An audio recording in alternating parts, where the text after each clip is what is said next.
அஸ்ஸலாமு இன்றைக்கி டேஸ்டியான சிறுவாணி சிக்கன் எப்படி செய்யலான்னு பார்க்கலாம். ஃபஸ்ட்டு ஒரு மிக்ஸி ஜார் எடுத்துக்கோங்க. அதில் பூண்டு, சின்ன வெங்காயம், வரமிளகு எடுத்து அதில் ஒரு 1/2 kg சிக்கன் போட்டு அதை நல்லா பரட்டி வச்சுக்கோங்க. ஒரு 100 கிராம் பருப்பு வேக வச்சு பருப்பு தனியாக தண்ணி தனியாக வச்சுட்டு ஒரு கடாயை வச்சு சின்ன வெங்காயமும் வரமிளகு போட்டு நல்லா வதக்கிக்கோங்க.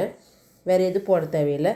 கொஞ்சம் லைட்டாக உப்பு, அப்புறம் மஞ்சள்தூள் இதெல்லாம் போட்டு நல்லா மிக்ஸ் பண்ணிவிட்டு கருவேப்பிலையை போட்டு நல்லா மிக்ஸ் பண்ணிக்கணும். மிக்ஸ் பண்ணிவிட்டு அது ஒரு ப்ரௌன் கலரில் சேஞ்ச் ஆகும்போது நம்ம அந்த சிக்கனையும் போட்டு நல்லா மிக்ஸ் பண்ணிக்கணும். மிக்ஸ் பண்ணிவிட்டு ஒரு 2-3 நிமிஷம் கழிஞ்சு நம்ம அந்த பருப்பு தண்ணி இருக்கு இல்லைங்களா, அதை மட்டும் ஊற்றிக்கணும். ஊற்றிட்டு அதையும் நல்லா மிக்ஸ் பண்ணிகிட்டே இருக்கும்போது ஒரு 2-3 நிமிஷம் கொதிக்க விடணும். கொதிக்க விட்டதுக்கப்புறம் மறுபடியும் இந்த பருப்பு வேக வச்சுருக்கோம்ல அதையும் போட்டு நல்லா மிக்ஸ் பண்ணணும். மல்லித்தலை தூவி விட்டால் அப்புறம் நமக்கு டேஸ்டியான சூப்பரான சிறுவாணி சிக்கன் ரெடி ஆகிடுச்சு. கண்டிப்பாக நீங்களும் இதை ட்ரை பண்ணி பாருங்கள். ட்ரை பண்ணி பார்த்துட்டு கமெண்ட்டில் எப்படி இருந்துச்சு சொல்லுங்கள். மறக்காமல் சஹாரா ட்ரோம் சேனலை சப்ஸ்கிரைப் பண்ணி லைக் பண்ணி ஷேர் பண்ணுங்கள். Bye friends.